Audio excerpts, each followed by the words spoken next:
Can I ask you to do something before we start? Can you all stand up, please? Yeah, sure. All of us. Okay, shake your hands, shake your legs. And then I have a few questions for you for us to start. Don't sit. You're all young. I'm older, so stay. You can exercise a little.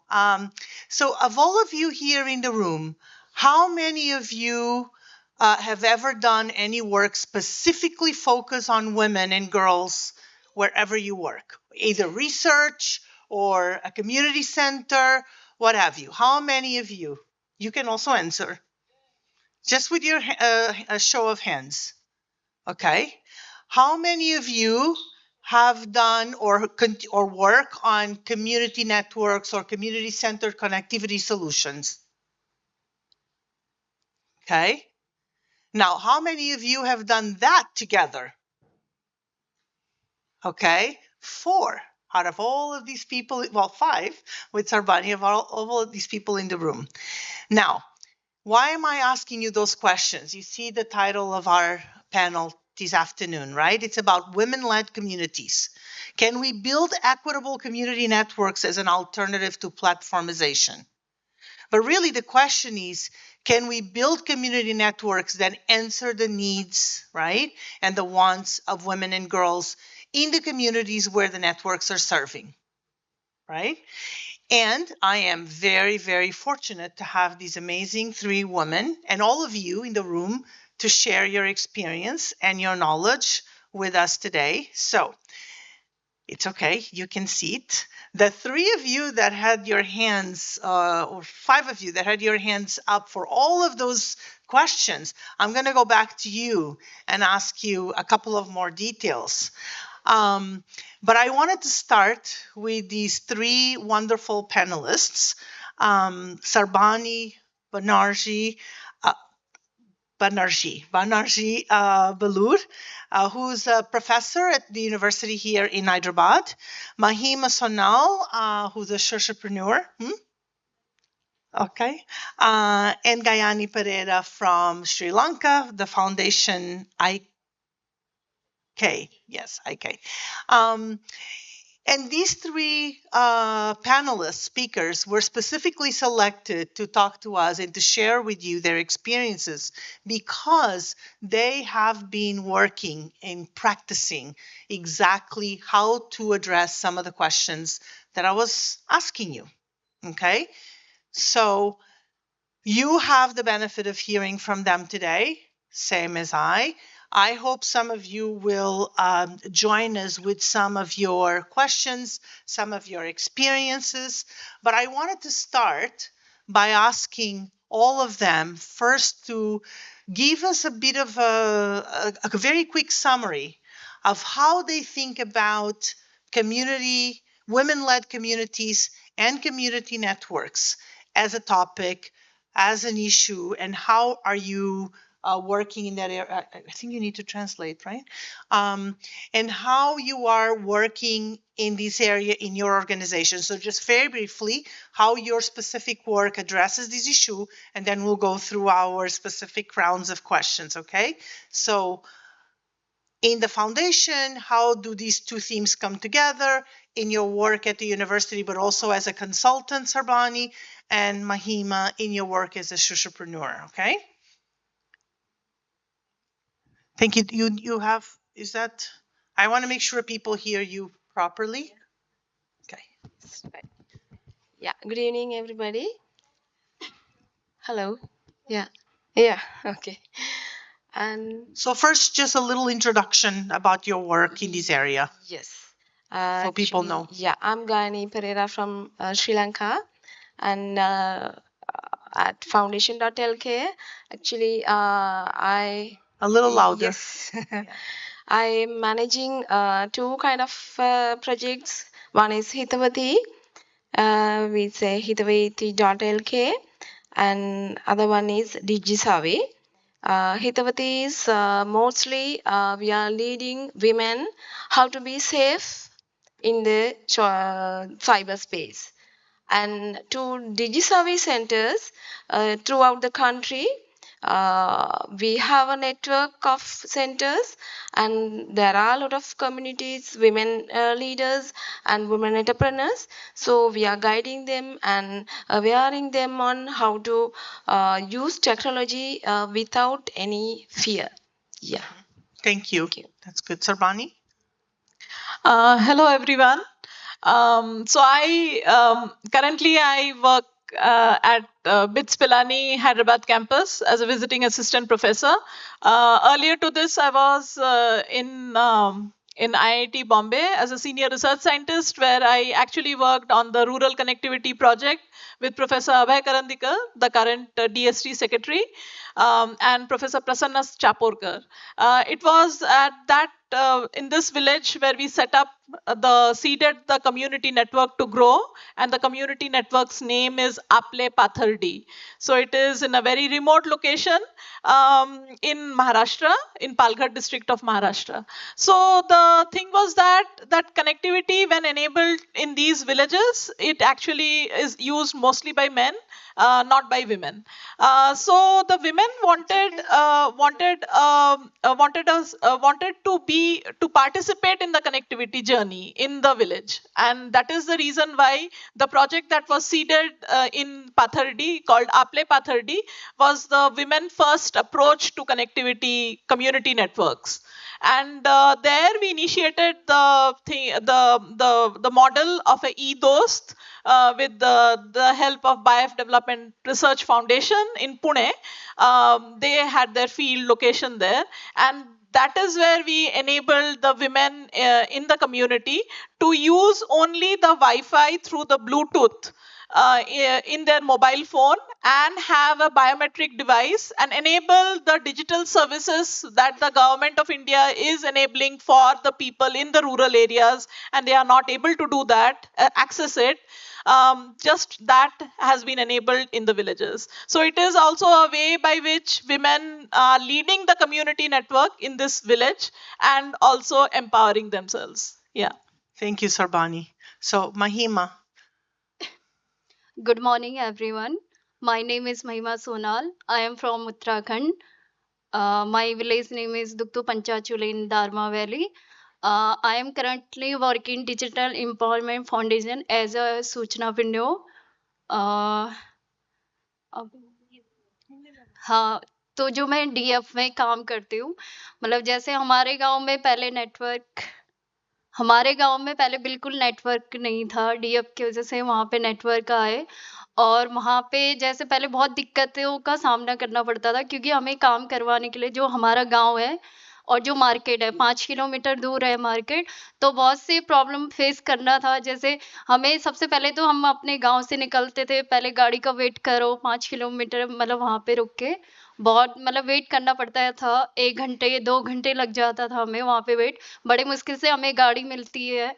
फिर उसके बाद हम market जाते हैं, और जब market भी जाने से ऐसा है कि वहाँ पे जो सीएससी सेंटर होता है, जो हमें कभी फॉर्म भरना होता है, तो वहाँ पे जब जाते, और जरूरी नहीं है कि सीएससी सेंटर खुला है, तो अगर हम यहाँ से चले गए ठीक है, फिर वहाँ जाके सेंटर बंद रहते तो मेन बात है हमारा टाइम वेस्ट होता है, और आने जाने में जो हमारे खर्चे लगे, फिर दोबारा हमें घर आके फिर दूसरे दिन और जाना पड़ता है। तो अब हमारे गांव में ये दिक्कतें नहीं होती, क्योंकि मैं खुद सीएससी का काम करती हूँ वहाँ पे, और जो मेरे गांव वाले हैं उनको मार्केट जाने की जरूरत नहीं है। उनको कोई भी दिक्कत होती है, कोई भी काम करवाना होता है गवर्नमेंट से रिलेटिव, या कुछ गवर्नमेंट से जो स्कीम आए होते हैं, बहुत से लोगों को नहीं पता रहता है कि वहाँ पे गवर्नमेंट से बहुत सी चीजें आती है, बहुत से लोगों को पता नहीं होता है उसका लाभ, मतलब फायदा कैसे उठाए, कैसे करे। तो मैं उनको घर घर जाके उन्हें बताती हूँ। और मेन इम्पॉर्टेंट बात ये है कि गांव के लोग जो है, अब वो मुझे किसी टाइम पे भी सेंटर में 8 बजे से लेके रात के 8 बजे तक रहती हूँ सेंटर में, क्योंकि गांव के पास ही है ना, मेरे घर के बगल में ही है। तो वो कभी भी आके और मुझे वो डॉक्यूमेंट्स दे देते हैं, मेरा ये इनकम सर्टिफिकेट बनाना है या डेट ऑफ बर्थ, तो मुझे देते हो, बस डॉक्यूमेंट रखते हैं और मैं उनका काम कर देती हूँ, और वो अपना काम के साथ साथ अपने घर का भी काम कर लेते हैं। Thank you. Duktu Panchachuli, Oh. Duktu Dharchula, Dharchula Pithoragarh. District Pithoragarh, block Dharchula. No, Uttarakhand. Uttarakhand, sir. Yes, Uttarakhand. Uttarakhand. Yes, sir. Thank you, Mahima. Can you help us with a summary translation? So, Mahima Sonal, she works with Digital Empowerment Foundation and she's a Suchnapreneur. She runs her digital center in her village itself. So, she mentioned here that in Dharchula, in her village, there were no network connectivity before setting up the tower and internet in their village. So, it's been almost more than 1 year, one year or 2 year, with the help of many partners. DF Digital Empowerment Foundation has set up connected internet tower there, and through because before that they actually have to travel 5 kilometers from their village to get the digital facilities for their own sake.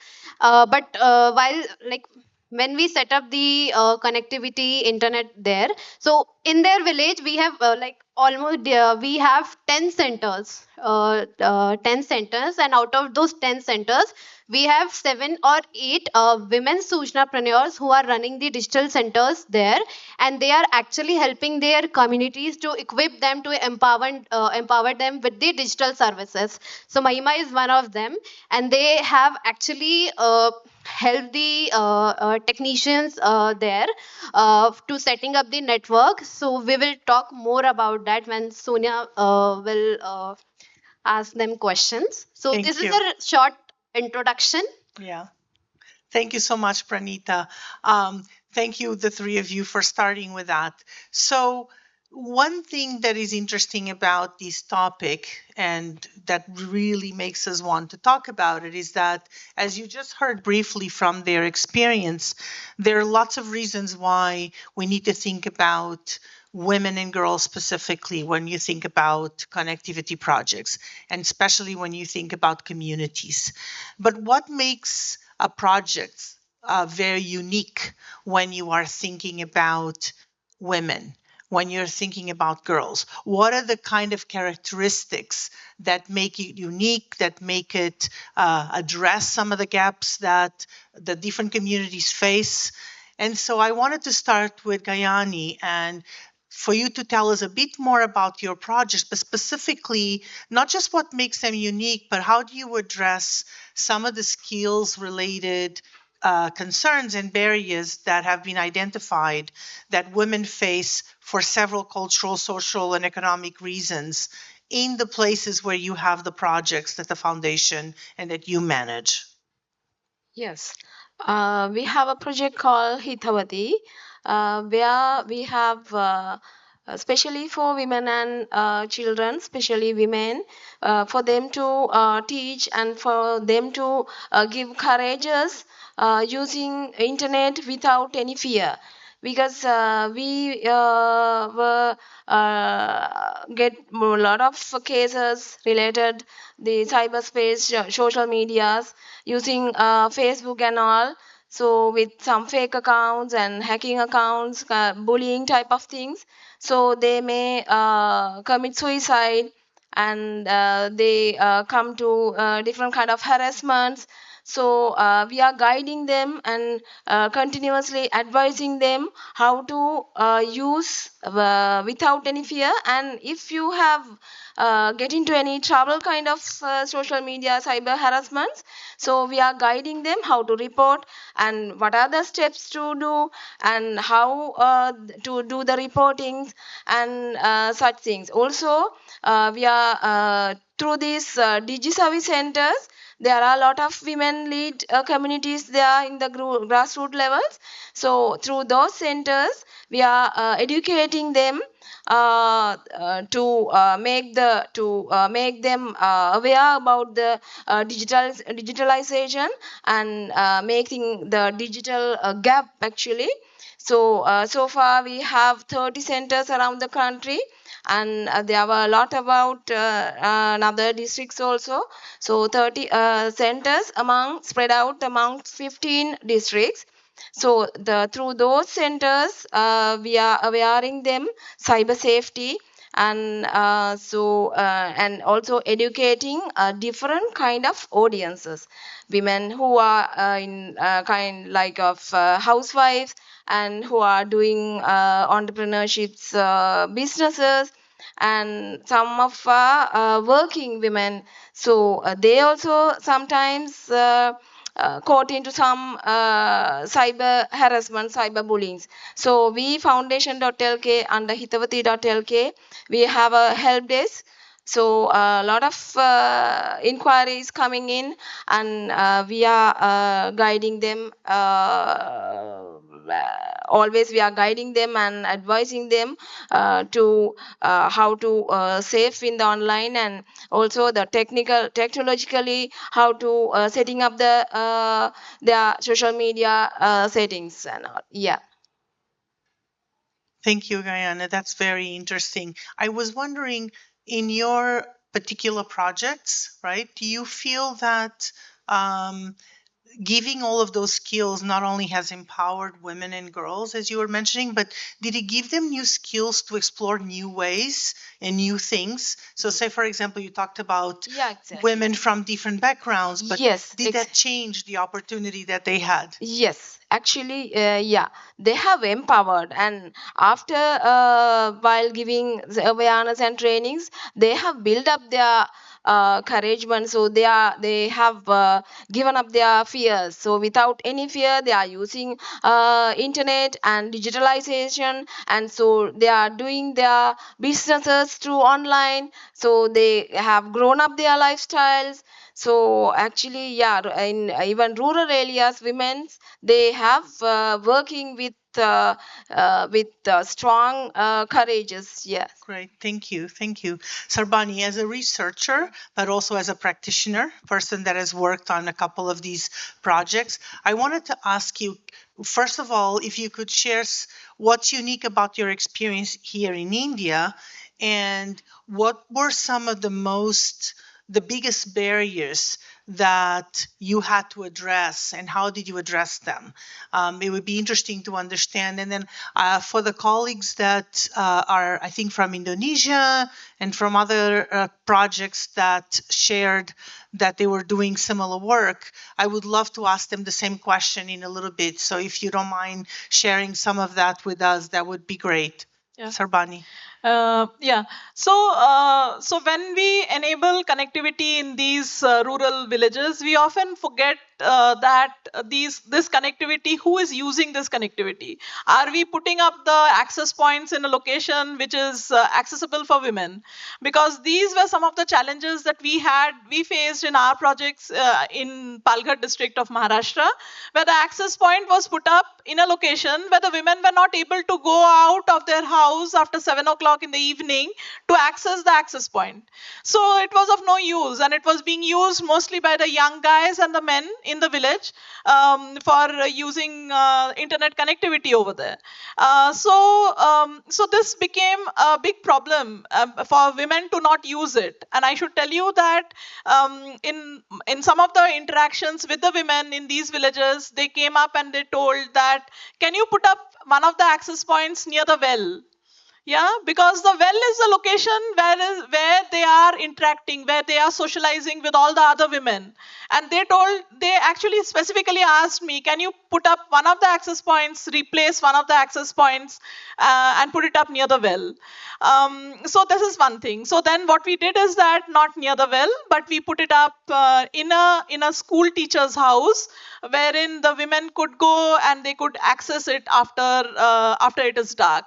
So that way, that was one of the things. The second thing is that we often assume things, that connectivity, we will enable the connectivity, but then women don't have access to mobile phones. They are not. Still in India, there is a large percentage of women that don't have access to smartphones. Yeah, they are still with a small button phone, the featured, not even the featured phone, the basic phone. They are the ones. So it becomes very difficult that for them to connect with that connectivity, the very word connectivity, it is very difficult for the women to connect with that because they don't have the smartphone with them. And such connectivity initiatives, actually, if it engages with women more, it becomes much more sort of, acceptable by the community, and women actually come up with ideas, you know. Um, like for example, the whatsapp being used by women, because the homework in the school for the children come on whatsapp. So the women use, I mean, from my study I have seen that women use the whatsapp for getting the homework from the school for the children and helping them out, whereas for the men it has been always to sort of, mostly to entertainment or doing things like watching something. But not that it's for the, not only for the men but for the women also. But this is something that has come up, and because we took into consideration the women's perspective in our connectivity journey in Pathardi, it became a very nice, and it is still a sustainable network. In, I mean, now I don't connect to that network at all, but the women have taken it forward with the Association for Progressive Communications initial funding that came in. We seeded 5 ethos to sort of develop, and we trained them, and now it is more than 152 ethos all across India now. It has become an initiative. The connectivity is a sustainable journey in itself if we have women perspective taken into account. Thank you. Thank you, Sarbani. That's so interesting. So I just want to highlight a couple of the things that you and also Gayani mentioned. So first, not just the skills and having the connectivity, but understanding the type of uses, understanding what people need, especially what women need for the activities that they were doing, but also, and this is very important for the discussion we were having earlier today, understanding how even when there are some of these additional ways of accessing the internet or mobile networks or whatever, women still have barriers that they're facing to be able to have a full unrestricted access.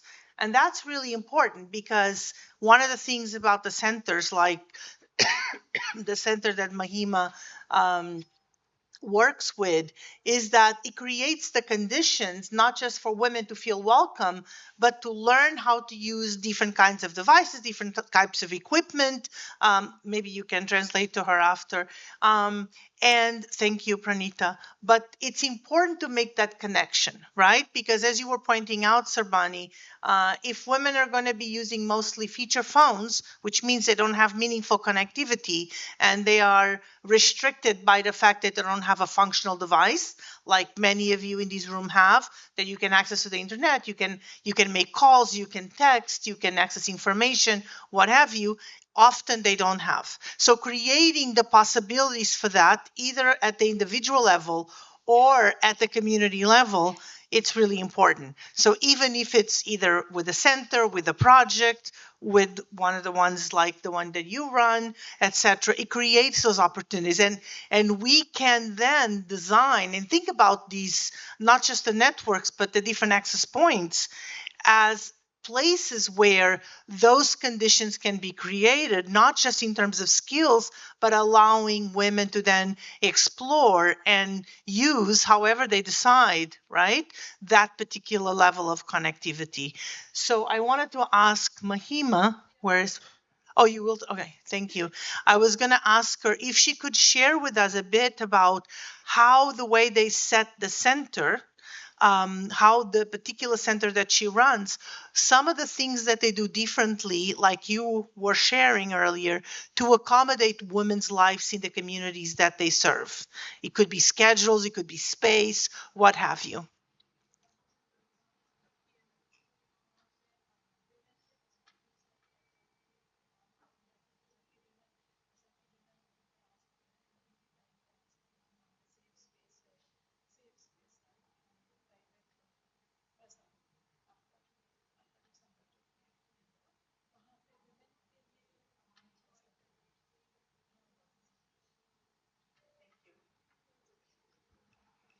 जो मेरा centre है हमारे गांव में, जो हमारे गांव के जो महिलाएं हैं, जब से वहाँ पे इंटरनेट मतलब लगा है, तो उससे उनको बहुत चीज़ें, पहले बहुत से महिलाओं को फेसबुक चलाना या यूट्यूब से कुछ भी अपना, सॉरी, मतलब बहुत सी महिलाओं को व्हाट्सएप चलाना नहीं आता था, वो कैसे। और हमारे गांव में जो लोग हैं उनको बहुत चीज़ें अपने हाथों से बनाते हैं, जैसे कालीन हो गया, मैट्री वगैरह, ये चीज़ें, बहुत सी चीज़ें बनाते हैं, वो क्रुशिया हो गए, लेकिन उनको ये नहीं पता था कि वो ऑनलाइन से वो बेच सकते हैं। तो वो मेरे सेंटर में आते हैं, तो मैं उनको मैंने ये बताया कि आप ऑनलाइन के द्वारा, जैसे मीशो हो गया, फ्लिपकार्ट से कैसे आप अपना सामान मतलब बेच सकते हो। और वो मेरे पास कंप्यूटर सीखने आते हैं। जैसे बहुत से औरतों को जैसे इंग्लिश टाइपिंग नहीं आता है, हिंदी टाइपिंग नहीं आते हो, तो वो सीखने आते हैं। और व्हाट्सएप में जैसे वीडियो कॉल कैसे करते, ये चीज़ें भी नहीं आती थी। तो वो मेरे सेंटर में आके मैंने उनको समझाया और सिखाया, मतलब कैसे वीडियो कॉल कर सकते हो, कैसे मैसेज कर सकते हो, और कैसे स्टेटस डाल सकते हो, ये चीज़ें बहुत सारी। Thank you. Sarbani, do you mind helping us with that as well? Thank you. Yeah. So, so she was mentioning that how her center helps women in various perspectives, like to operate WhatsApp, to look into Facebook, and also she helps women because women in her center comes also for they also they make things with their own hands like crochet, carpet making, and things of that sort. So she helps them in selling their products online on Flipkart or on Meesho. Yeah, so she was saying those. Thank you. Thank you. Okay, so having heard from Sri Lanka, India, two different cases, would it be okay if I ask the colleagues that are in the room, can you share some experience of how these, do you have the same experience in your countries, in your networks? Do you face the same barriers? Are you addressing those barriers in the same way that these colleagues are addressing in their countries? If you could briefly share with us how you are addressing these particular issue of how to not just attract women to connectivity, but giving them the tools, that would be great. Gustav, would you like to start? And then I think there were a few other colleagues that had raised their hands. If you want to share as well. Can we share a microphone, please? Then don't worry, I'll help. If you don't mind just coming over here. All right. Thank you for the opportunity. I'm Gustav from Indonesia. In terms of increasing women engagement in community-centered connectivity initiative in Indonesia, we see there are different layers of entry barrier issues. One is policy, one is economic and social and cultural issues, and we have to address one by one. For example, for women engagements, we have to start with the role models or examples. So we start with our own organizations. Out of 10 core member of the team, 8 of it must to be women and younger generations, so they can have more engagements with our fellow beneficiaries and participants for training in capacity building, because most of the initial steps is we intervene with training in capacity building. And from there, we also understand and learn a lot that community-centered connectivity initiative is somehow always contextual by nature, a different culture, different areas, different geographical context. So we have to be aware about this and have this cultural sensibility, because each area we have to formulate a different approach. And for women engagements in some rural areas, we are also aware that there are some power relations happening when it comes to activities that involving women in rural and remote areas. So we also have to sensible that women sometimes can only speak in some certain context. Like for example, they cannot somehow speak in the large town hall meeting, for example, when it's an elders or a chief leader or someone that are respective for the whole community. So we have to choose what kind of space or a place that need to be taking during the discussion or training. Like for example, some of our training is taking place in the kitchen, because most of women feel comfortable and feel safe when they do some of these activities in the kitchen. And for some technical training in capacity building, we also aware that not all women have that kind of abilities, time, because some women need to take care of their family in the house. So we have to choose when is the right time to do such activities, and what kind of activities that they can engage with. But for more younger generation is more flexible and more open. Thank you so much. Really appreciate you sharing that. And I think it resonates with a lot of what you shared as well. Sampa, you are Guyana's colleague, and we were chatting earlier, and Guyana instructed me to have you also share some of the grassroots experiences that you've had in Sri Lanka. Would you like to share some of that with us as well? Exactly. Thank you, Sonia, and thanks to everyone. So as Sonia explained and Gaini suggested, I have been working with grassroots level communities in Sri Lanka for a long time. So regarding all these topics that have been taken into discussion today during this panel discussion, I also have some of the readings regarding my own country and the communities. So one thing is that these women who are representing our community is really quite similar to the communities, and culturally, and their beliefs are also really quite similar to the women in Sri Lanka. So they are looking after their children, and sometimes they are doing their household activities and all. Then the knowledge about this technical and digital platforms are kind of lacking the on like with them, and they do not, sometimes they believe that these are not for us, and we have these kind of works, and these are our stuff, and we have these things to do from our birth, and we are doing this and we are dying this likewise.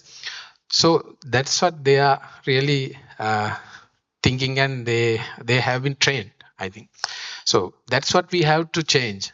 So that's what we have been working for a long time. And the other thing that I have to emphasize in highlight here really is this cyber related harassments and the crimes really happening to the women in our communities.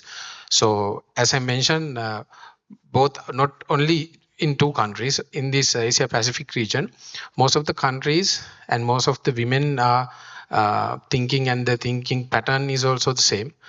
So when we see about these insights and the related scenes that happened in the past few years or the recent years related to cyber related harassments, those are really equivalent, those are really similar.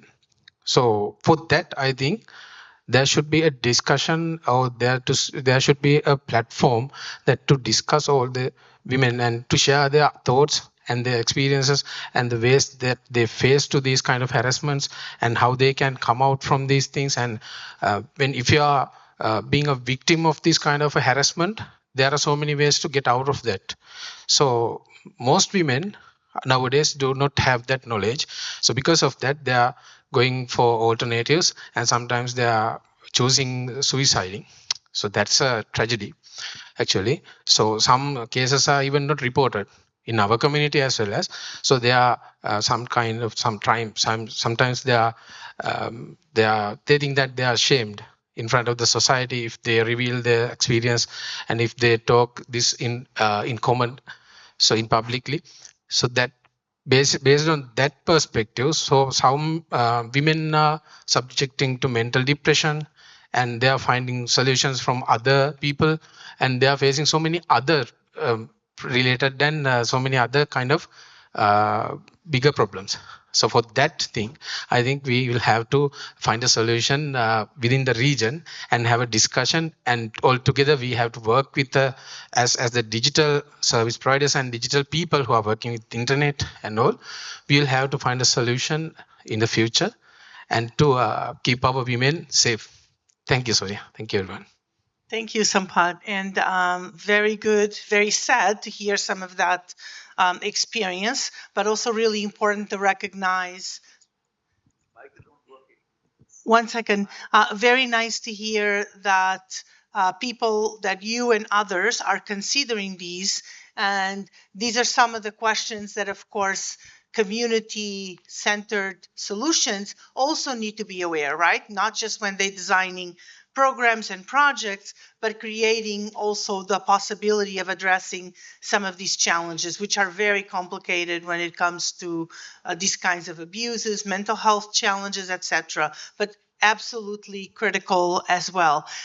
Give me just one second. I'll come to the audience in just a minute, okay?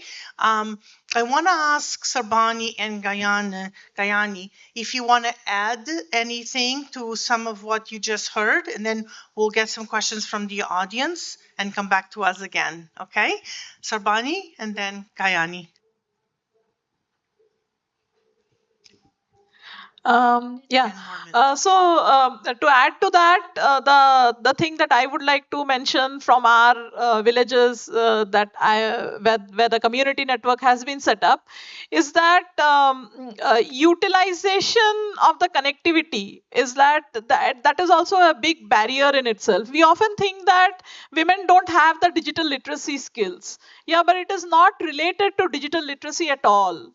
The thing is that there is no one having that much patience to teach them that, look, please sit down. And I think that is the reason why these Gayani and Mahima, they are doing a really good job, because people don't have the patience to teach. They will say that, oh, you just buy a smartphone and why don't you fiddle with it and then you will just learn it by yourself. This is something that is often done. But women of a little older generation, they don't have that capacity at all.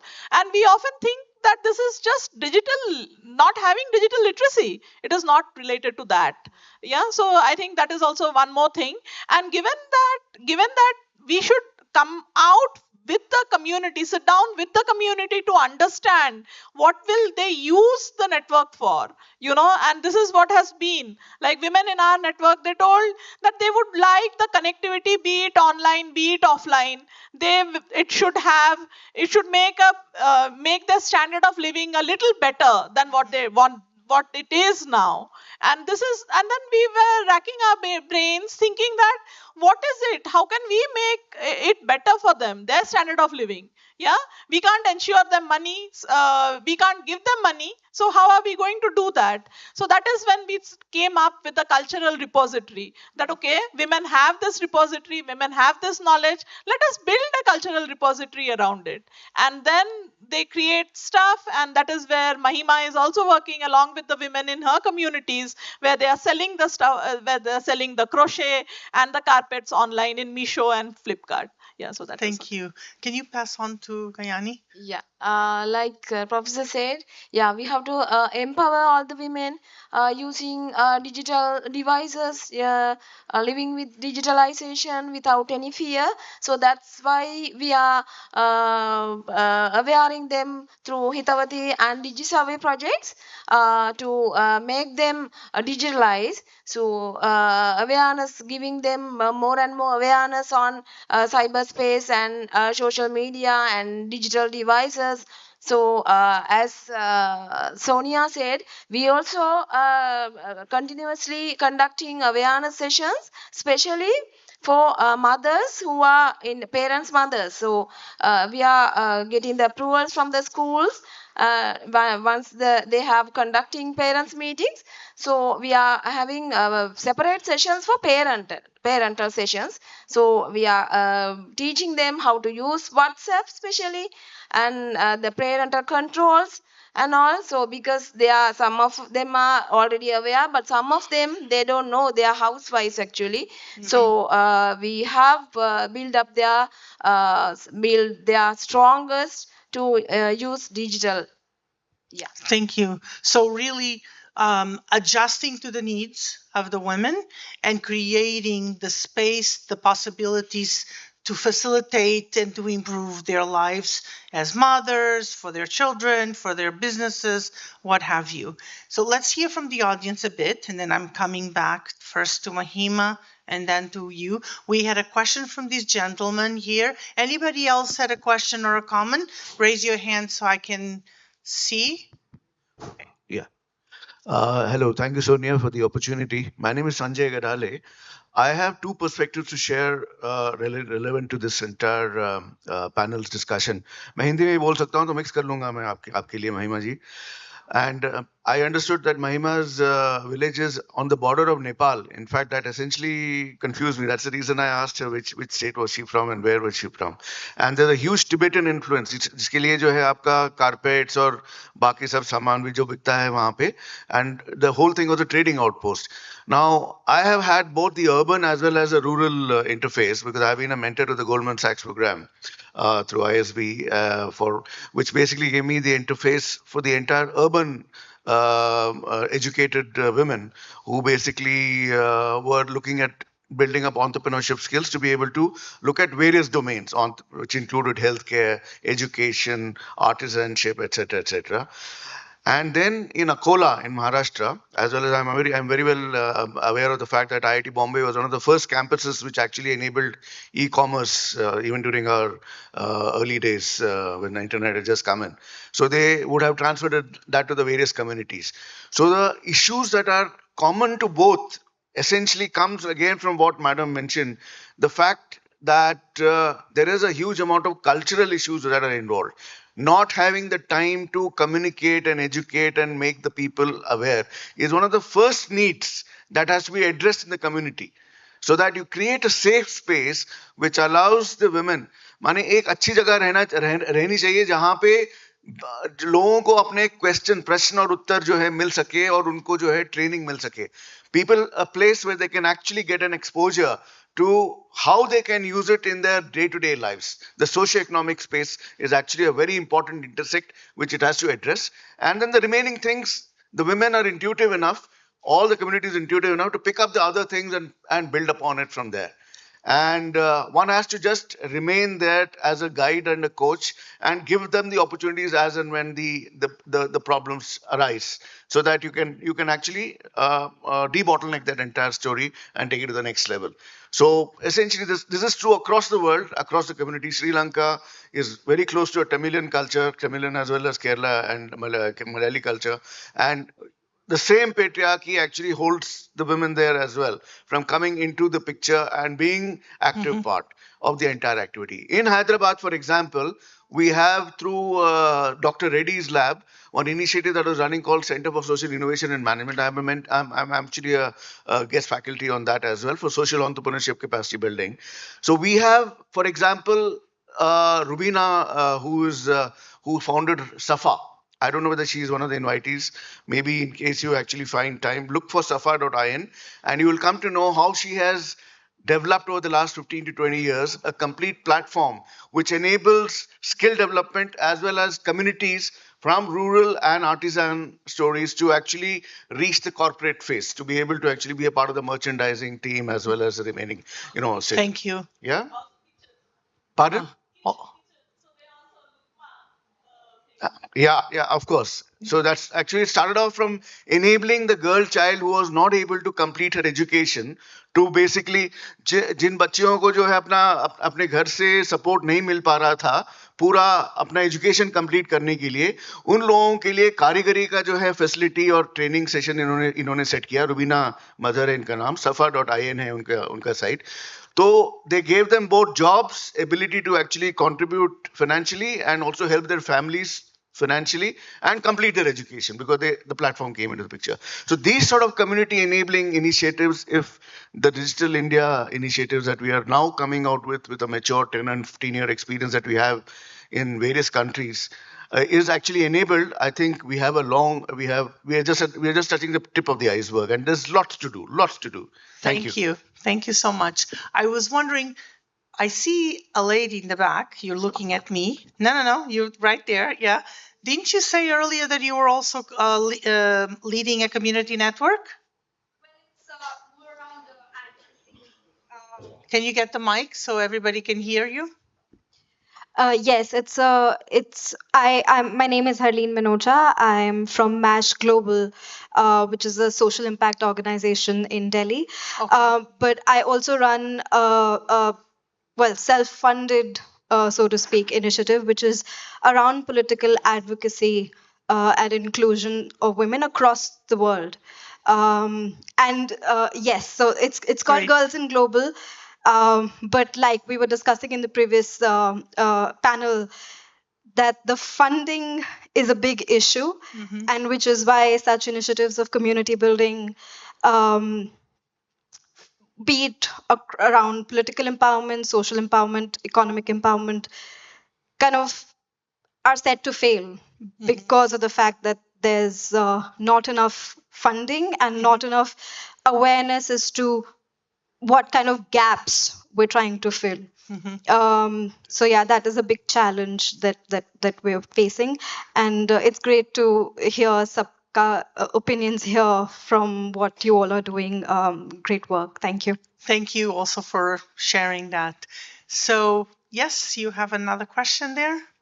Okay, Last one. not a question. I am a student from TIS Hyderabad. So, as a part of my coursework, I engaged in a field study which was around how social norms impact gender dynamics.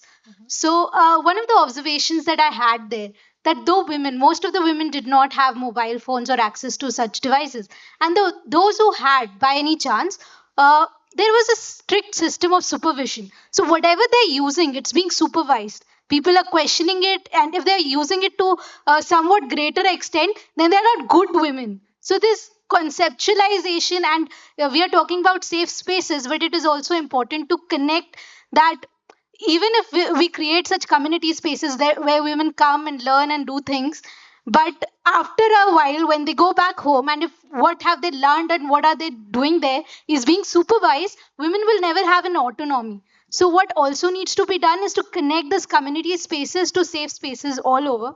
So that is something. Very good point. Thank you. Very, very good point. Sounds like you have to connect and do a research project. Yeah, just one thing. I mean, I just want to share one experience because when I went to the villages and women faced the same problem, they had asked me that, can you teach me how to delete the websites that I have visited? And I told them that please go into the incognito mode and look into the websites. No one will know which website you visited. So exactly. There are cultural things that many of you men here in the room can also help change, because women are still facing the kinds of impositions socially and culturally that you can also take action and change. Otherwise, if you don't do anything about it, women are going to continue to be oppressed and violated, including in their use of the internet. So we have just a few minutes, Pranita, Tommy, but a lot of things were shared, including specific things that have worked that have made possible for women to have more access, better access, to use in a better way. And I wanted to go to ask each of the three of you, starting with Mahima, one thing that you felt was the most important action, say, for example, in your center. What was the one aspect that made it most useful for women to feel that they were empowered, that they could do what they wanted with connectivity, with digital access, what have you? One thing that you felt that was, yes, you have to have that no matter what. Does it?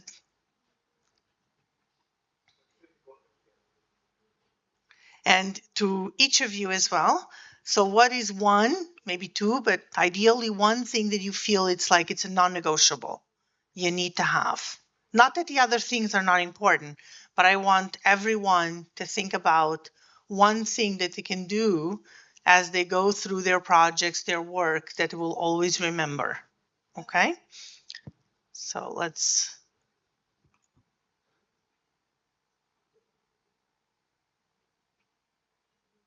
Okay?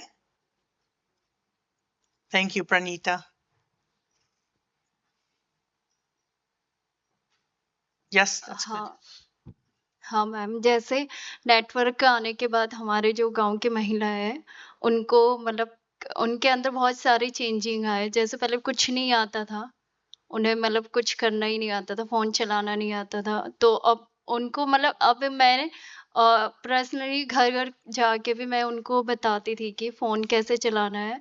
जो जो महिला गाँव में बहुत काम होता है, जैसे किसी का गाय आई, उनको टाइम नहीं होता है सेंटर में आके सीखे, फ़ोन चलाना सीखे या लैपटॉप चलाना सीखे। तो मैं अपना टाइम निकाल के मैं सेंटर में सीएससी का काम करती हूँ। मतलब सारे जैसे अपडेट करना, आधार अपडेट करना, ये सारी चीज़ें मैं उनको सर्विस देती हूँ। जो मार्केट में जो रेट होता है ना मैम, जैसे वहाँ से बहुत कम फीस लेती हूँ उनसे पैसे। तो कुछ टाइम के बाद जैसे दिन के टाइम पे अपना टाइम निकाल के मैं गाँव में जाके जैसे औरतें बहुत सारी औरतें हैं, उनको मैं समझाती हूँ कि कैसे चलाना है। तो इस चीज़ से वो बहुत खुश है। पहली बात तो जो उनको मतलब जो कढ़ाई-बुनाई करना आता था, तो पहले उनको पता नहीं था कि हम ऑनलाइन से भी मतलब अपना मतलब सामान बेच सकते हैं और अपने लिए पैसे मतलब वो कर सकते हैं, मतलब सेल्फ डिपेंड रह सकते हैं। तो ये चीज़ें नहीं पता थी। तो मैंने उनको समझाया आप कैसे जो आप मतलब बना लो बहुत सारे इंस्टाग्राम में अपनी पोस्ट डालो या आईडी बना लो, उस वजह से भी आप अपना सामान मतलब भेज सकते हो। तो ये चीज़ें हैं। चलिए Yeah. You mind just a quick summary of what? Yeah. Yes. So she mentioned that what has been her role in enabling women to be empowered in her village, and she says about the role of the center where women she enables women to set up even Instagram accounts wherein they can sell their goods online. I mean the handwork and everything online. So the relevance of this is that she handholds them to make it a safe space, so that they also get the confidence, they are empowered, and they can sell their artwork online. Yeah. Thank you. And one last question from Mahima. Can you ask her, does she feel that because she is a woman, that also makes a difference?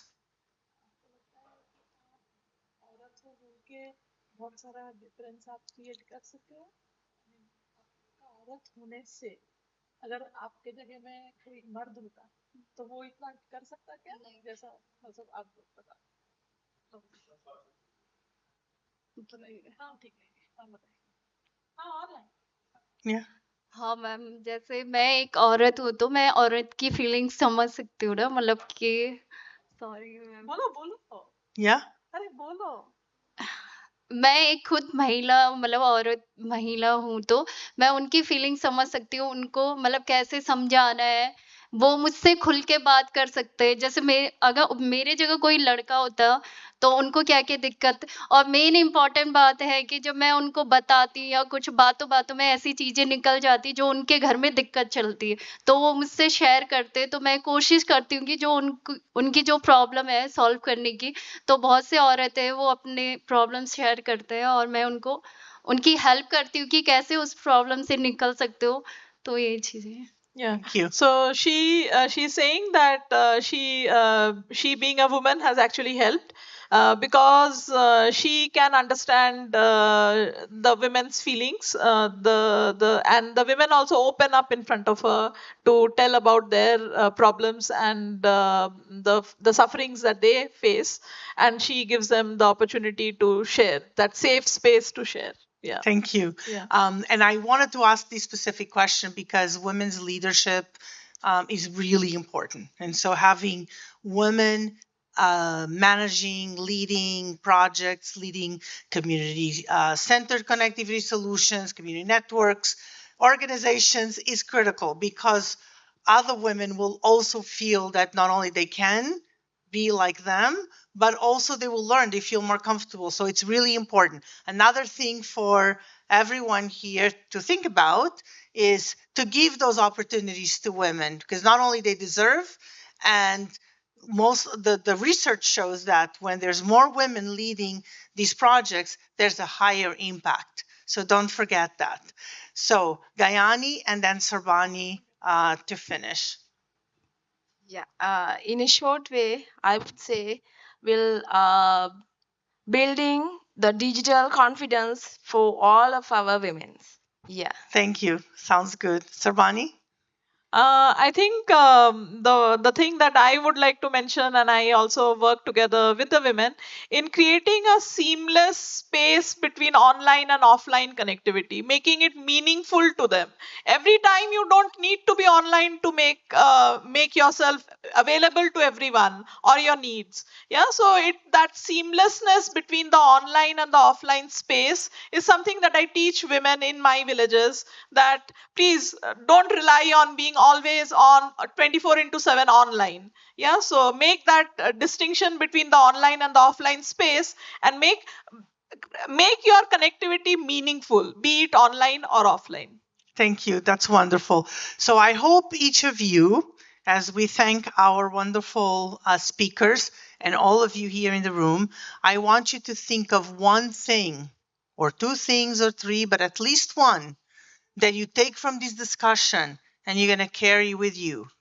Could be those three lessons that they just gave you: instilling confidence, women leadership, Sarbani, meaningful as of offline and online, understanding the continuity between both. What are you going to carry as you continue doing your projects and get involved in this space? So think about it. I'm not going to put you on the spot and tell us, but think about it. And if you are serious about this, commit to that. Okay? Commit to that.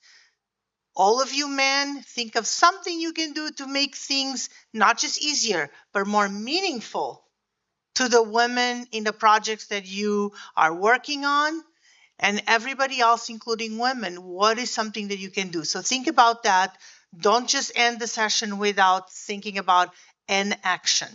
Okay? Something that you can do. It could be research, so you can teach other people what's happening. And thank you.